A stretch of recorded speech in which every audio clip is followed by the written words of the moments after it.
Homeless boy saves a millionaire from drowning. What he asks for in return makes the millionaire cry profusely. What would you do if someone saved your life? Now imagine the person who saves you has nothing. No home, no family, no possessions.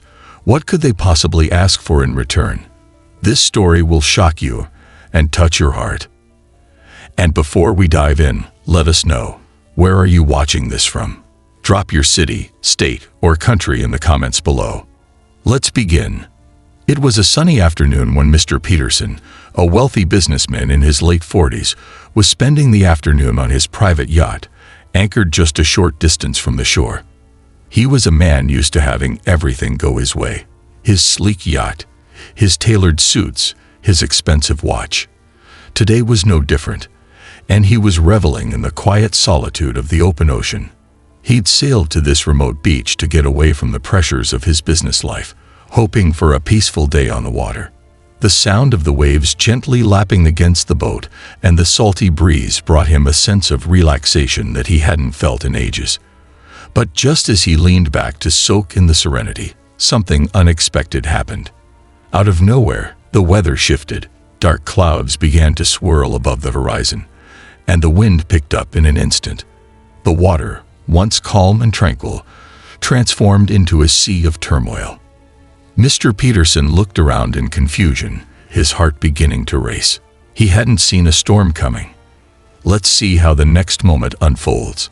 Let us know where you are tuning in from in the comments. It's so important for us to know where our viewers are watching and to build this community together. Be sure to subscribe and hit the like button, because you won't want to miss how this one turns out. Let's begin. The first wave hit with unexpected force, rocking the boat from side to side.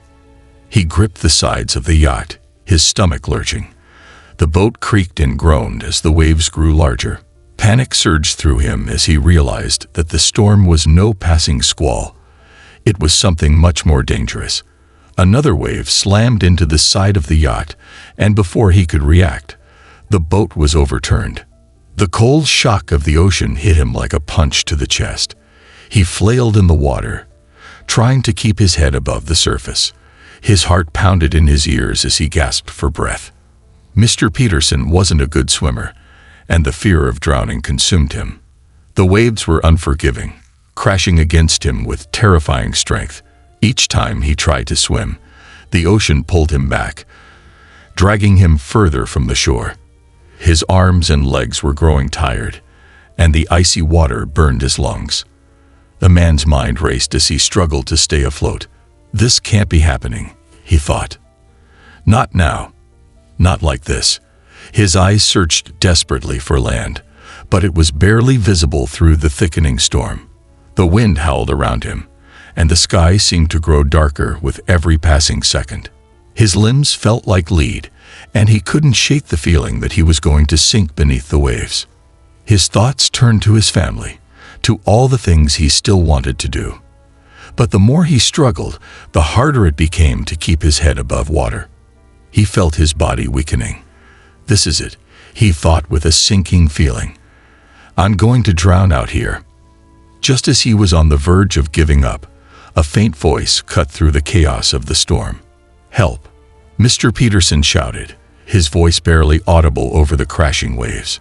Who could possibly hear me? But then, through the mist and haze of the storm, a figure appeared on the shore. A young boy, no older than 14, stood at the water's edge, staring out into the churning sea. The boy's clothes were ragged, torn in places, and his hair was messy from the wind. He was barefoot, and his face, though youthful, was marked with the signs of hardship and struggle. But there was a look of determination in his eyes, a kind of strength that caught Mr. Peterson's attention.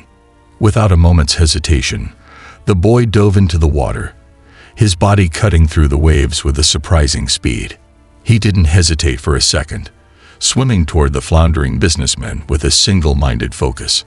At first, Mr. Peterson thought he might be imagining things.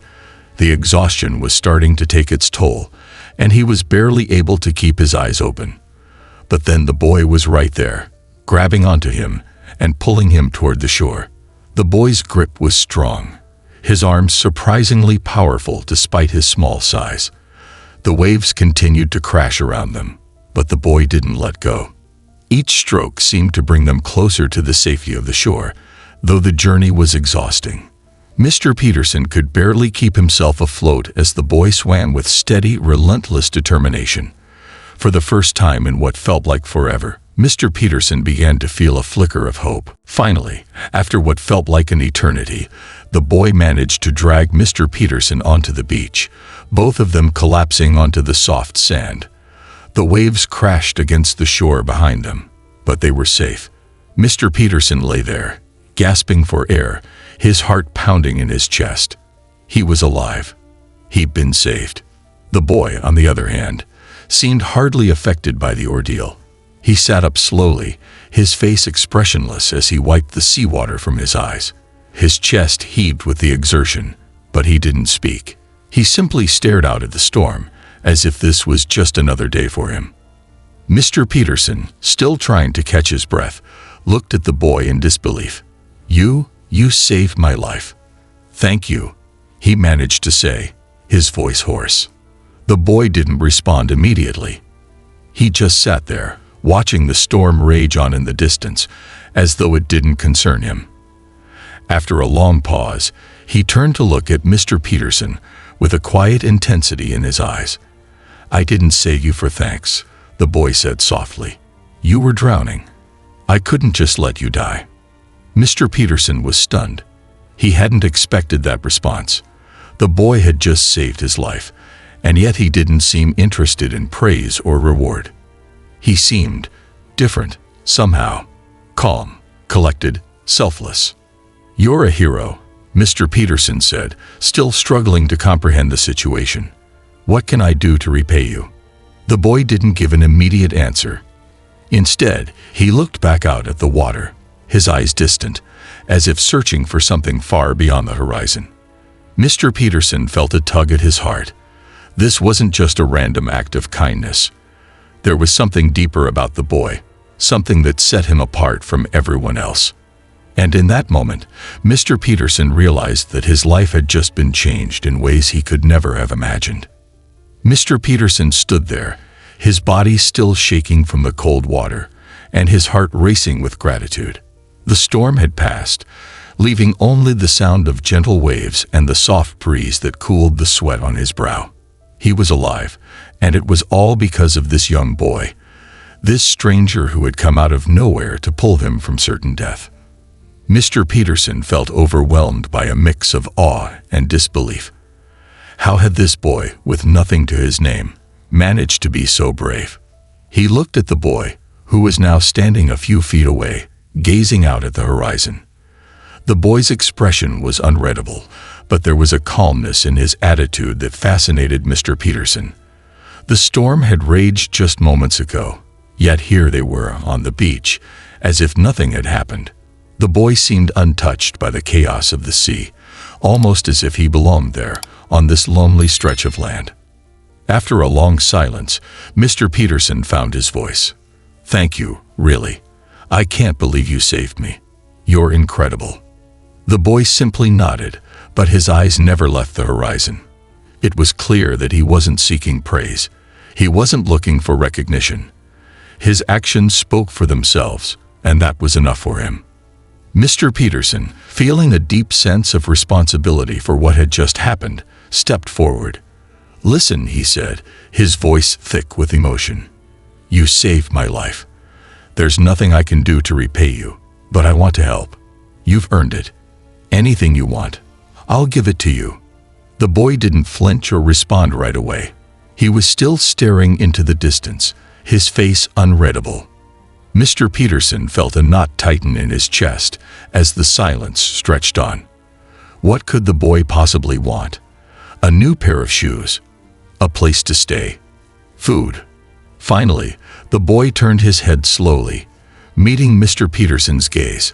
His eyes were bright, but there was something in them, something that made Mr. Peterson pause.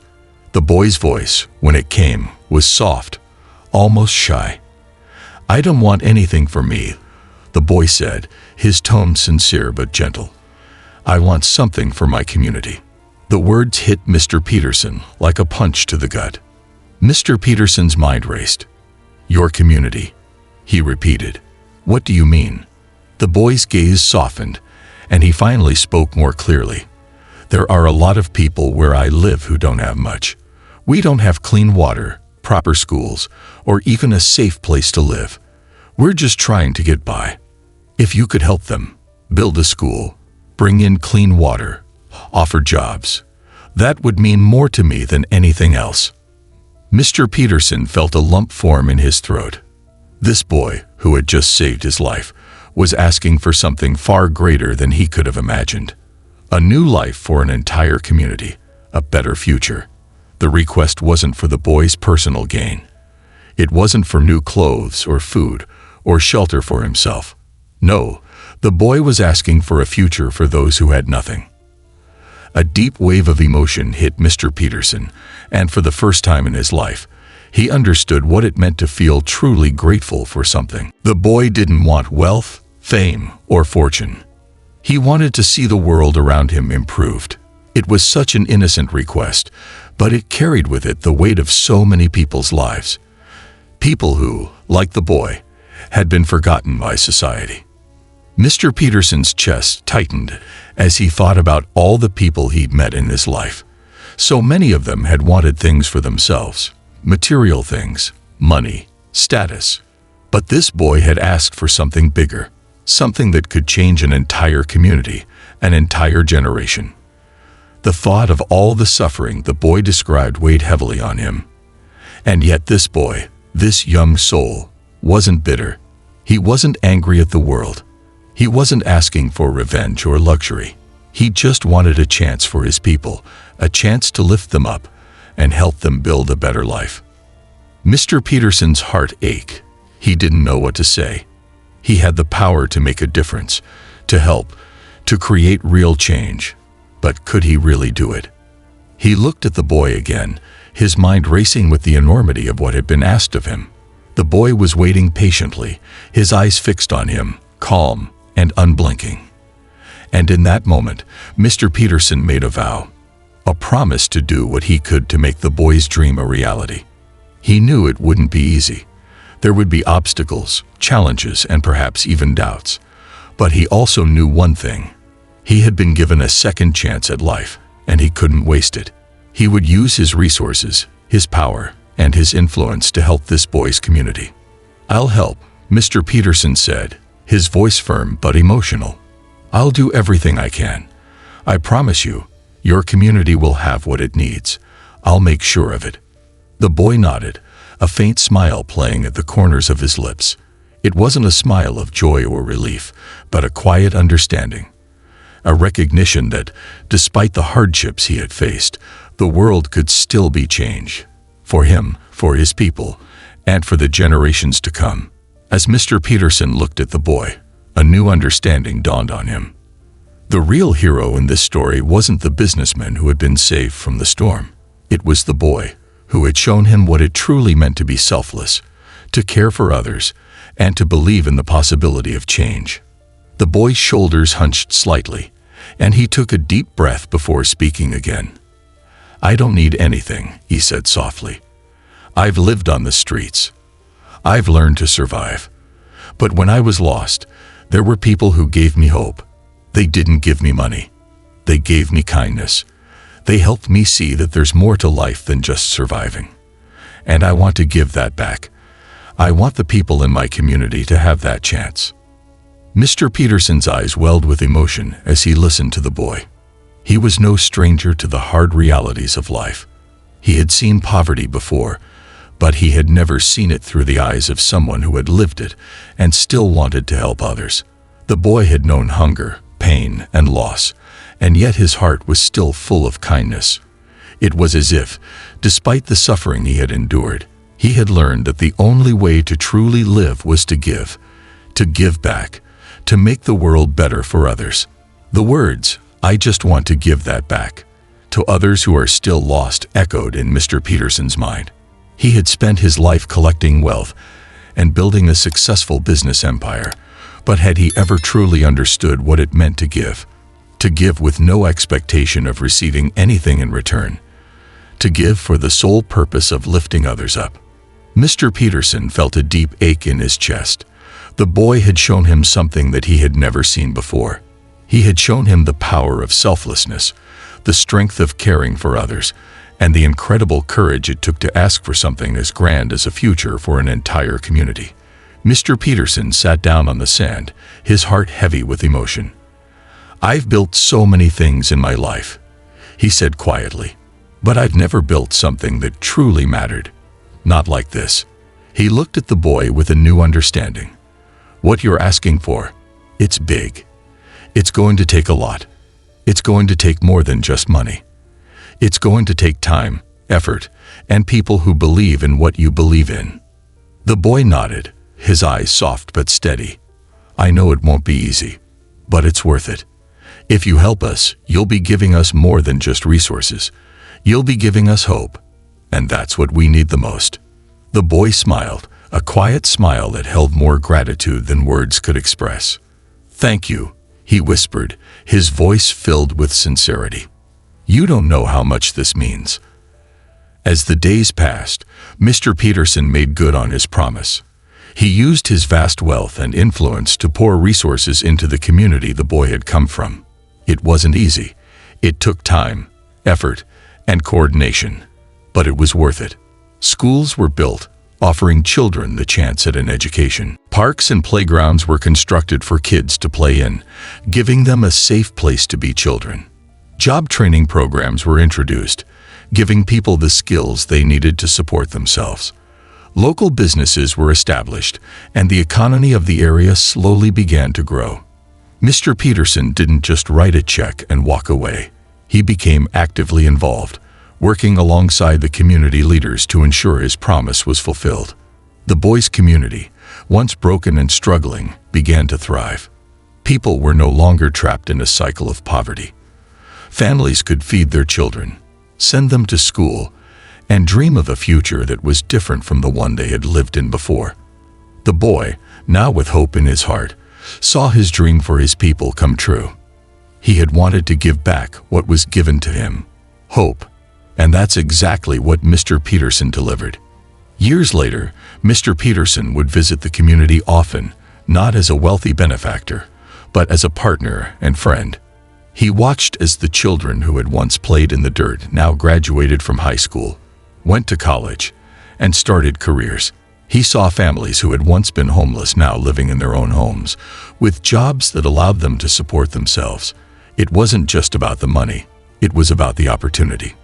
Mr. Peterson had given them that, and in doing so, he had given them the power to change their own lives.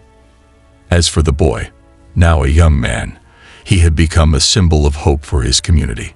He was no longer just the homeless kid who saved a millionaire from drowning. He was a leader, a man who had shown his people that even in the darkest of times, there was light. The boy's wish had been granted, not for himself, but for everyone around him.